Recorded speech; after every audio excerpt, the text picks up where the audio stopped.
Lesson 1. What is money and why does it have value? Imagine that you are holding a $20 bill in your hand. Physically, it is only a thin piece of paper with a portrait, symbols, and numbers printed on it.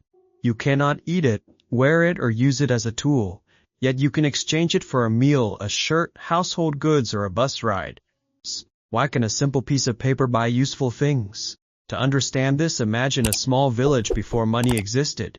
You have an extra bag of rice and want to buy a fish for dinner. You offer the rice to a fish seller, but the seller does not need rice. They need a new shirt? You do not have a shirt, therefore. You must find someone who owns a shirt and also wants rice. You exchange your rice for the shirt, then return to the fish seller and trade the shirt for the fish. A simple purchase has become a long and difficult process. This system is called barter. Its main problem is that both people must want exactly what the other person has at the same time. You need fish, and the fish seller must need rice. If they do not, the exchange cannot happen. Money solves this problem. Instead of trading rice directly for fish, you can sell the rice for money. Then you can use that money to buy fish from any seller who accepts it. The fish seller does not need to know what job you do or what product you produce. They only need to believe that the money you give them can later be used to buy something else. In simple terms, money is a tool that people agree to accept in exchange for goods and services. The important idea is shared acceptance. A banknote does not have value simply because the number 20 or 100 is printed on it. Its value does not come from the paper itself. Its value comes from the belief that other people will also accept it. You accept money when you sell something because you believe stores will accept that money from you. Moments. Stores accept it because they believe workers, suppliers, banks, and other businesses will also accept it. Money therefore works through a network of trust. Money performs three main functions. 1. Money is a medium of exchange. Money allows you to turn your work, time, products, or services into something that many people will accept. For example, you work for 8 hours and earn $120.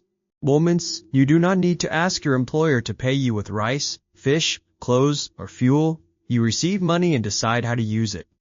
A mechanic can repair a car, receive payment, and use that money to buy food from a farmer. The farmer does not need to exchange vegetables directly for car repairs. Money connects people who have completely different needs. You can create value for one person, receive money, and then use that money to receive value from someone else. 2. Money is a unit of account. Money also helps us measure and compare value. Without money, it would be difficult to compare a meal, a shirt, a smartphone, a house, or 1 hour of work. We would need to ask how many loaves of bread equal 1 shirt, or how much rice equals 1 chicken. Money turns different goods and services into prices that can be compared. Suppose 1 chicken costs $15, 1 bag of rice costs $30, and 1 pair of shoes costs $45. A chicken costs $15, while a bag of rice costs $30. Divide 15 by 30, and the result is 0.5. This means 1 chicken is worth half a bag of rice. Now compare the chicken with the shoes. Divide 15 by 45, and the result is about 0.33. This means 1 chicken is worth about 1/3 of the pair of shoes. Because of money, you do not need to cut a pair of shoes into 3 pieces to exchange part of it for a chicken.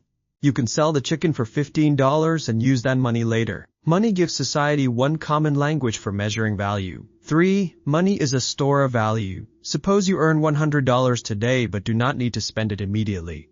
You can keep it for next week, the end of the month, or a future goal. Money allows part of the value of your work today to be used later. If you are paid with fresh fish, the fish might spoil. If you are paid with a large object, it might be hard to store, carry, or divide. Money is more convenient because it can be saved, transferred, and divided into smaller amounts. However, storing money does not guarantee that its purchasing power will stay the same. Imagine that $10 can buy 5 loaves of bread today. Several years later, the same $10 may buy only 3 loaves. The number of dollars has not changed, but the amount of goods you can buy has fallen. This loss of purchasing power is related to inflation, which means the general prices of goods and services rise over time. We will study inflation more deeply in later lessons. Why does money have value? Many beginners think a banknote has value in the same way as gold or a useful product, but a paper banknote has very little practical value by itself.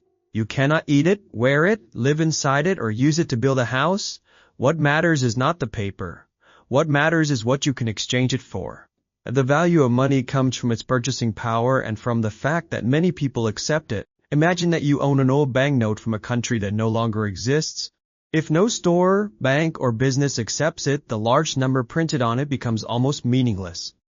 Without trust and acceptance, money may become nothing more than paper. This is why the stability of money depends on public confidence, the economy, the legal system, banks, and the way the currency is managed. Trust in money is not only an emotion, it is supported by daily use. People use money to pay salaries, buy goods, settle debts, pay taxes, and complete financial obligations. Barter and money compared. Now compare two situations. In the first situation, you live in a society that only uses barter. Every time you need something, you must find a person who owns it. That person must also want what you have. Both sides must then agree on a fair exchange rate. How much rice should be exchanged for one fish? How many chickens equal one shirt? How much work equals one bag of grain? Every transaction requires time, negotiation, and the right trading partner. In the second situation, society uses money. You can sell what you have, receive money, spend part of it on food, use another part for clothing, and save the rest. You are no longer forced to complete every exchange with the same person or at the same time. Money makes trade faster, easier, and more flexible. It also allows people to specialize. One person can become a doctor, another a teacher, farmer, carpenter, driver, or programmer. Each person can do one type of work, receive money, and use that money to buy products and services created by others. Without a common medium of exchange, coordinating the activities of millions of people would be extremely difficult. Money is not only cash today. Money does not exist only as banknotes and coins. The balance in your bank account and the numbers in a banking application are also forms of money. When you transfer $50 to another person, no physical banknote needs to move. The banking system reduces your balance by $50 and increases the other person's balance by the same amount.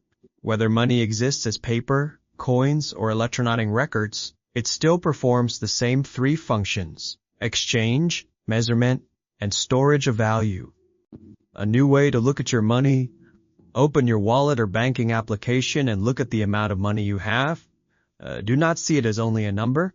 That money may represent hours you worked, products you sold, services you provided, or value you created for someone else.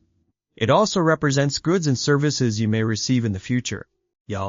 For example, $100 could later become food, fuel, books, electricity, transportation, or part of your education costs. You do not need to decide immediately how to use it. Money allows you to keep your choices open until a real need or opportunity appears.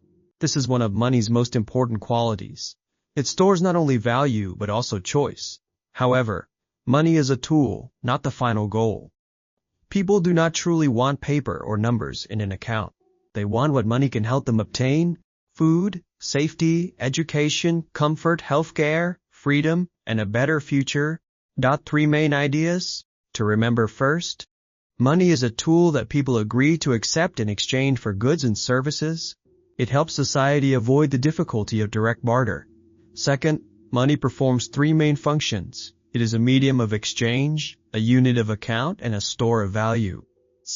Third, the value of money does not come from the paper, metal, or electronic number itself. It comes from purchasing power, widespread acceptance, and shared trust. Now return to the $20 bill from the beginning of the lesson. It is no longer just a piece of paper. It represents value. It connects your work with the products and services created by other people. It helps you trade with strangers, compare different goods, and move part of today's value into the future. But this leads to another important question. Where did the money you currently have come from? For most people, money comes from income, including wages, salaries, business profits, rent, investment returns, or other earnings. In the next lesson, we will study what income is, the different types of income, and why understanding your own income is the first step toward controlling money instead of allowing money to control your life.